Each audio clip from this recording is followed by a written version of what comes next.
안녕하세요. 얼마 전 이혼한 30대 여성입니다. 맨날 남의 사연을 듣기만 했는데 오늘만큼은 저도 제 이야기를 하러 왔어요. 이제는 남이 되었지만 그래도 편의상 남편이라고 부르겠습니다. 남편과는 몇 년 전 술자리에서 알게 된 사이예요.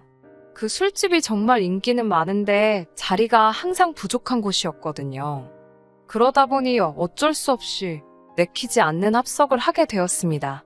남편은 그 합석한 사람들 중 한 명이었고요. 그때만 해도 남편과 제가 부부의 연을 맺게 될 줄은 몰랐네요. 위트 있는 말투에 유쾌한 성격인 남편은 누가 봐도 좋은 집안에서 자란 사람 같았어요. 하지만 그에게는 누구도 상상하지 못했던 복잡한 가정사가 있었습니다. 사업을 하시는 아버지와 전업주부이신 어머니 밑에서 평범하게 자란 저와 달리 남편은 아주 어렸을 때 일찍이 어머님을 잃었대요. 이후로는 아버님과 할머님의 손에서 자랐다고 했어요. 문제는 남편을 돌봐주셔야 했던 아버님의 건강이 좋지 못했다는 거지요. 게다가 경제적으로도 여유가 없는 상황이었고요. 어쩔 수 없이 아버님께선 성치 않은 몸으로 막노동을 하시며 돈을 버셨고 집안일을 비롯한 남편을 돌보는 일은 할머님의 몫이었다고 합니다. 그래서인지 아버님과 할머님에 대한 남편의 효심은 이루 말로 표현할 수 없을 만큼 컸어요. 저는 이런 남편의 상황이 저희 결혼에 영향을 미칠 거라고 생각하지 않았습니다. 하지만 남편은 저희 부모님이 자기를 어떻게 보실지 몹시 걱정하는 눈치였어요. 저희 집에 인사를 드리러 갈 때 청심환을 2알씩이나 까먹던 남편의 모습이 지금도 눈앞에 선명하네요. 남편의 우려와는 달리 다행히도 저희 부모님께선 남편의 어려웠던 시절을 크게 개의치 않으셨습니다. 오히려 그런 상황에서도 이렇게 반듯하게 자라서 보기 좋다며 남편을 치켜 세워주시더라고요. 참고로 남편과 달리 저는 이미 아버님과 할머님을 몇 번 뵌 적이 있었습니다. 두 분 다 한결같이 저를 예뻐해 주셨기 때문에 남편 쪽 어른들에 대해서 저는 크게 걱정하지 않았습니다. 본격적으로 결혼 준비를 하게 되면서 남편의 재정 상황도 알게 되었습니다. 전에도 연봉이라던가 대략적인 건 알고 있었기에 큰 걱정은 없었어요. 아무래도 아버님이나 할머님 두 분 다 경제활동을 하실 수 없는 상황이었으니 적고 가는 부분도 있었고요. 하지만 그럼에도 불구하고 제 예상보다 훨씬 좋지 못했던 남편의 재정 상황이 당황스럽긴 했습니다. 솔직히 말하자면 친정 부모님께 어떻게 말씀을 드려야 하나 싶더라고요.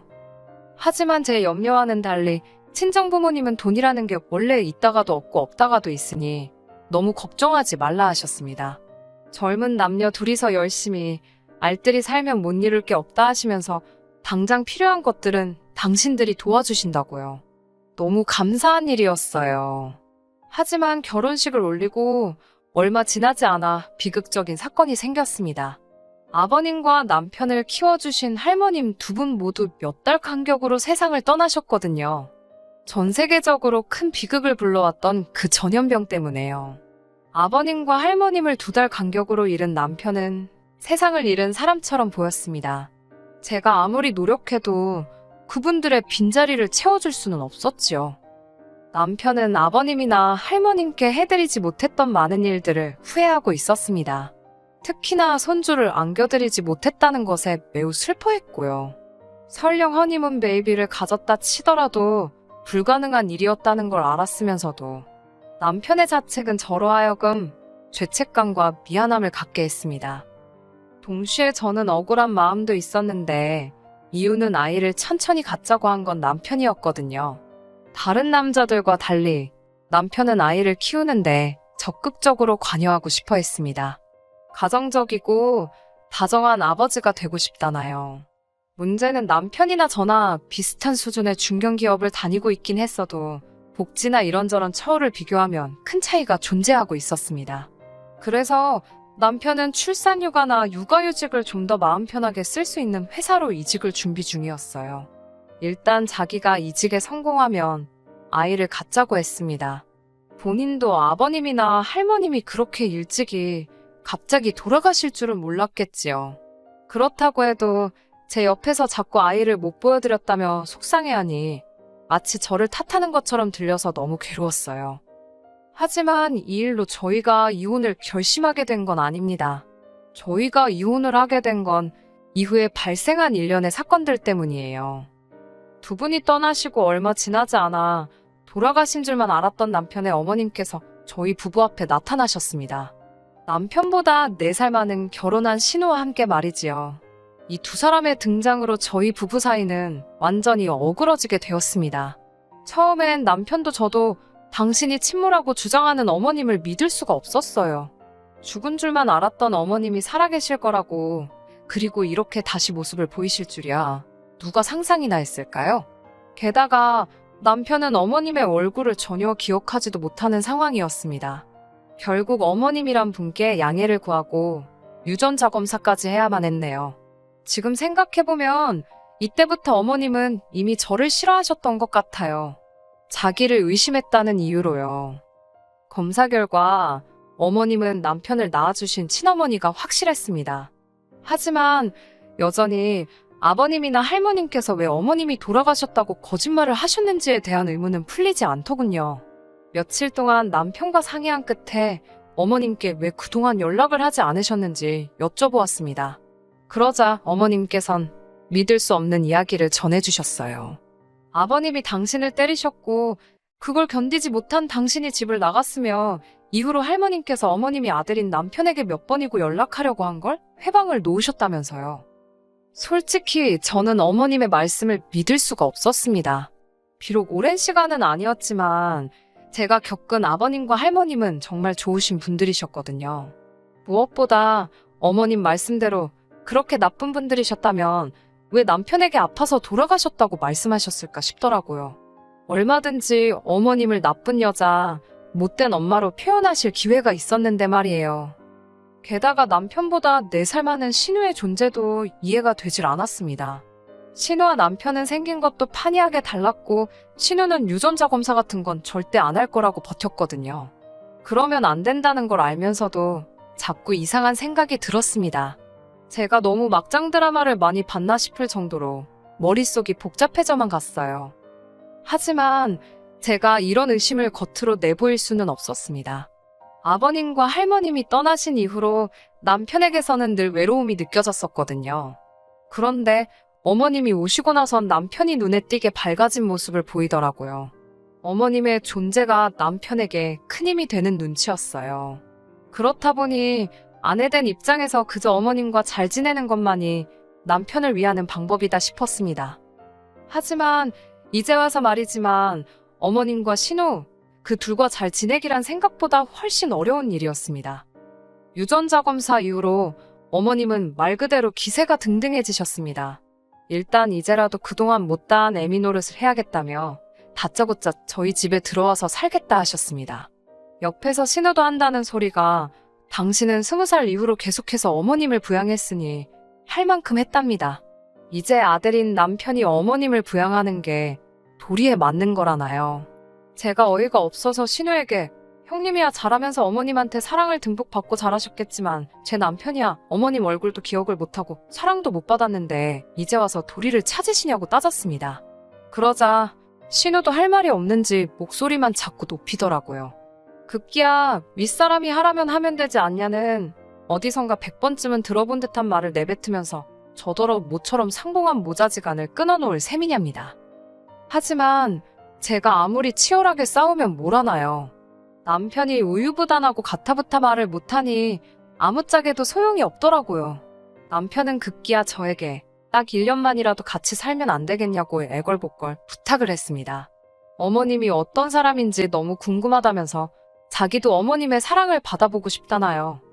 그런 남편을 보니 더는 싫다 소리를 할 수가 없었어요.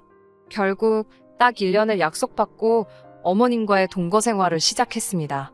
문제는 결혼했다는 신우가 자기 집에 갈 생각은 안 하고 어머님이랑 같이 짐을 핑계로 저희 집에 눌러 앉으려고 하더군요. 이때만큼은 저도 참지 못하고 화를 냈습니다. 결혼도 했다면서 왜 집에 안 가고 우리 집에 눌러 앉으려는 거냐고 따지고 들었지요. 남편이 어렵게 털어놓은 이야기는 황당했습니다. 신우가 아이를 못 낳아서 쫓겨난 상황이었다네요. 요즘 같은 시대에 아이를 못 낳아서 쫓겨난다니. 같은 여자로서 안쓰러운 마음은 분명히 있었지만 어머님뿐만 아니라 신우까지 같이 데리고 살 수는 없었습니다. 결국 신우도 제 기세에 눌렸는지 저희 집에서 멀지 않은 곳에 위치한 고시원으로 들어가더라고요. 고시원에 있다는 사실도 한참 후에 알게 되었어요. 어머님과 함께 사는 건 생각보다 훨씬 어려운 일이었습니다. 어머님은 그동안 못다한 애미 노릇이라는 명분으로 5만 가지에 다 간섭을 하셨거든요. 심지어 남편이 메고 나가는 넥타이 색깔까지도 신경을 쓰셨습니다. 현관에서 남편을 배웅하는데 어머님이 저와 남편 사이에 서서는 넥타이를 다시 가져오라 하시고 손수 남편 머리를 만져주셨습니다. 신혼생활에서 제가 소소하게나마 즐기던 것들을 당신이 다 하려고 드셨지요. 이걸 어떻게 받아들여야 하는 건지 감이 안 오더라고요. 무엇보다도 남편이 어머님의 그런 행동들을 즐거워하는 눈치였습니다. 그러니 제가 서 있을 곳이 하루가 다르게 줄어드는 느낌이었어요. 그런 어머님과의 동거 생활로 한껏 지쳐가던 올해 봄이었습니다. 몸이 영 좋지 않았는데 짐작 가는 바가 있어 임신 테스트를 해보게 되었네요. 그리고 제가 아이를 가졌다는 사실을 알게 되었습니다. 솔직히 말하면 기쁨과 떨떠름한 마음이 반반이었어요. 저는 일단 남편에게 제 임신 소식을 따로 알렸습니다. 남편은 제 예상보다도 더 기뻐해 주더라고요. 아버님과 할머님께 못한 효도를 이제라도 할 수 있게 되었다면서 저더러 너무 고맙다 했습니다. 하지만 어머님의 반응은 지금 다시 떠올려도 정말이지 큰 상처로 남아 있습니다. 어머님은 일단 소위 밥상머리에서 남편이 재수없게 아버님과 할머님 이야기를 꺼냈다며 노골적으로 기분 나쁜 티를 내셨습니다. 사실 어머님은 돌아가신 아버님과 할머님을 대놓고 미워하고 싫어하셨어요. 반면에 남편은 자신을 키워주신 분들이고 그분들께 큰 사랑을 받았기 때문에 그런 어머님의 반응을 받아들이지 못했지요. 어머님이 그런 반응을 보이실 때마다 이러지도 저러지도 못하는 남편을 보면 참 안쓰러웠습니다. 남편은 어머님과 정말 잘 지내고 싶어 했거든요. 마치 돌아가신 아버님과 할머님이 자기를 가엾게 여겨 어머님을 보내주신 것 같다면서요. 제가 보기엔 말도 안 되는 소리였지만요. 결국 어머님께 축하한다는 말 한마디 제대로 듣지 못했습니다. 처음부터 큰 기대가 없었기에 실망도 없을 줄 알았어요. 하지만 생각보다 훨씬 마음이 아프더라고요. 게다가 며칠 뒤 신우로부터 연락을 받았습니다. 신우는 날카로운 목소리로 애를 가졌냐고 묻더라고요. 저는 제가 죄를 진 것도 아닌데 저에게 짜증스러운 목소리로 신경질을 부리는 신우를 이해할 수 없었습니다. 저도 신우의 목소리에 한껏 예민해져 살살맞게 그렇다 했더니 뜬금없이 저더러 임신한 게 벼슬이냐며 소리를 지르더라고요. 제가 애 떨어지겠다고 왜 그렇게 소리를 지르냐고 받아쳤습니다. 그러자 저더러 계속 그렇게 애 가진 유세를 부릴 거냐며 알아듣지도 못할 소리를 떠들어대더니 혼자 전화를 끊어버리더군요. 이때만 해도 별 미친 여자가 다 있다 싶어서 상종을 말아야겠다 싶었습니다. 그날 밤 저는 남편에게 살면서 가장 황당한 소리를 듣게 되었습니다. 남편은 참담한 얼굴로 저를 쳐다보더니 이번엔 저희가 양보하자 했습니다. 제가 뜬금없이 뭘 양보하냐고 물으니 신우가 먼저 아이를 가질 때까지 기다려야 할 것 같다대요. 원래 눈치도 빠르고 말귀도 잘 알아듣는 저인데 이때만큼은 도대체 남편이 무슨 소리를 하는 건지 알 수가 없었어요. 남편은 계속해서 말 같지도 않은 소리를 이어갔습니다. 어머님이 하신다는 소리가 제가 신우가 애를 못 가져서 쫓겨난 걸 뻔히 알면서 신우 한 방 먹이려고 임신을 한 거냐며 노발대발 하시더랍니다. 그러면서 신우 상처받을 건 생각 안 하냐고 남편에게도 굉장히 뭐라고 하셨다는 거예요. 그게 무슨 말도 안 되는 소린지 어이가 없더라고요. 제가 남편에게 그 말을 믿냐니까 당연히 믿지 않는다면서도 아이는 언제든지 또 가질 수 있지 않냐입니다. 저나 자기는 아직 한참 젊으니까 이번엔 포기하자더군요. 뭐라 할 말이 없었습니다. 제가 그래서 지우자는 거냐고 물었더니 일전에 어머님과 같이 살자며 애걸복걸하던 때와 마찬가지로 또 저에게 나약한 모습을 보이더군요. 그러면 어떻게 해야겠냐면서요. 자기는 어머님도 누님도 저도 다 소중하다면서 이번 한 번만 저더러 이해해달라고 어린애처럼 우는 게 아니겠어요? 저는 남편의 그런 모습에 어처구니가 없었고 더는 믿고 살 수 없겠다 싶었습니다. 결국 다음날 남편에게 말하지 않고 혼자 병원으로 향했어요. 친정부모님에겐 아직 제가 임신했단 이야기도 하지 않았던 터라서 솔직히 다행이다 싶더라고요.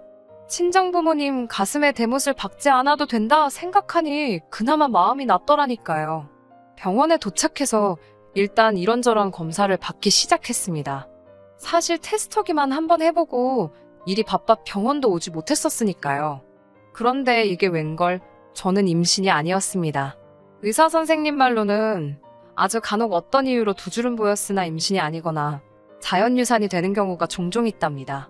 이건 뭐 웃어야 할지 울어야 할지 그래도 이렇게 된 거 남편에게는 수술한 척 해야겠다 싶었습니다.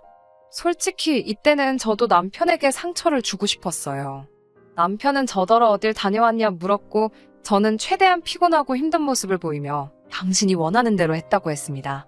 그러자 남편은 제가 임신했을 때보다 더 반가운 표정으로 정말 저 같은 여자는 세상에 없답니다. 소름이 끼치더라고요. 어머님이라고 별반 다를 바가 없었습니다. 당분간 당신 딸에게 시간을 주잡니다. 일단 신우만 임신하고 나면 제가 하고 싶은 대로 하라나요. 제가 어머님을 바라보며 그런데 집에서 쫓겨난 주제에 무슨 수로 임신을 하냐고 물으니 어머님이 허를 찔린 듯한 표정으로 절 바라보셨습니다. 제가 아무 남자나 붙잡고 그걸 할 것도 아니고 혼자서 무슨 수로 애를 갖냐고요. 못 갖는 게 정상 아니냐고 그리고 전부터 궁금하던 건데 왜 신우만 데리고 나가셨냐고 물었습니다. 혹시 남편이랑 신우랑 배다른 남매인데 다아버님 자식이라고 거짓말해서 키우시다 들킨 거 아니냐고 따져댔지요. 지금 생각해보면 저도 할 말 못할 말 안 가리고 마구잡이로 했네요. 어머님은 뭐라고 제대로 대꾸도 못하시곤 오로지 욕만 하고 계셨습니다.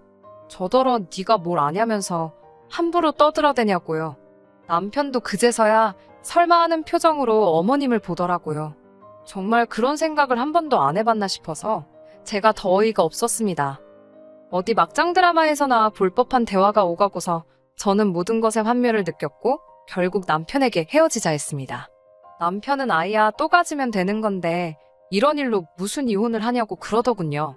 저는 남편에게 처음부터 당신 애를 가진 적도 없었고 앞으로 가질 생각도 없다고 했습니다. 그토록 사랑하는 시어머니랑 신우랑 알콩달콩 오순도순 살아보라고 없는 추억 쥐어짜내가면서라고 소리를 질렀지요.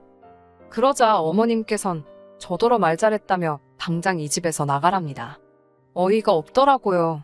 제 집에서 제가 왜 나가냐고 어머님이랑 남편이 나가시라 소리를 쳤더니 어머님이 순간 벙찐 표정으로 절 바라보셨습니다. 남편이 그래도 이렇게 내쫓으면 안 되는 거라고 그럼 자기들은 어딜 가냐고 자기만 나갈 테니 어머님은 재워달라는 헛소리를 하더군요. 눈물 나는 효심에 어처구니가 없었지요. 그 와중에 어머님은 이 집이 남편 집이 아니냐면서 황당한 표정을 지어 보이셨습니다. 그러더니 제 애비나 똑같다며 개털이냐며 전에는 보인 적 없던 눈초리로 남편을 째려보셨습니다. 남편이 절 포기하고 대신 잡은 어머님이란 동아줄은 말 그대로 썩은 동아줄이나 다름없었지요. 결론부터 말씀드리자면 저는 저대로 남편과 이혼을 했습니다. 남편은 저까지 자기를 버리면 자기는 어떻게 사냐며 거의 제 바짓가랑이를 붙잡고 늘어졌다 표현해도 될 만큼 저에게 매달렸어요. 하지만 남편이 불쌍한 것과는 별개로 도저히 더 이상 부부로 살 수 없겠더라고요. 그에겐 제가 넘버원도 아니었고 앞으로도 언제든지 다른 사람이나 다른 것들과 대체될 수 있다고 생각하니 더 이상 남편 곁에 머물고 싶지 않았습니다. 이후로 들리는 소문에 의하면 어머님은 또다시 신우만 데리고 야반도주를 하듯 남편을 떠났답니다. 들은 바로는 두 사람이 남편 신용카드도 들고 도망가서는 한동안 마음대로 썼다나 봐요. 글을 적는 지금도 한심해서 한숨만 나오네요. 제 신부가 고약한 건지 어쩐 건지는 몰라도 헤어진 전 남편에게 잘 살아라, 행복해라 같은 덕담은 못하겠습니다. 그냥 앞으로 제 눈에는 안 띄었으면 좋겠네요. 어머님이나 신우도 마찬가지고요. 각자 신경 끄고 살자고요. 제발. 끝까지 들어주셔서 감사합니다. 오늘의 사연은 여기까지입니다. 구독과 좋아요, 알람 설정 부탁드리고 더 좋은 사연으로 다시 찾아뵙겠습니다. 감사합니다.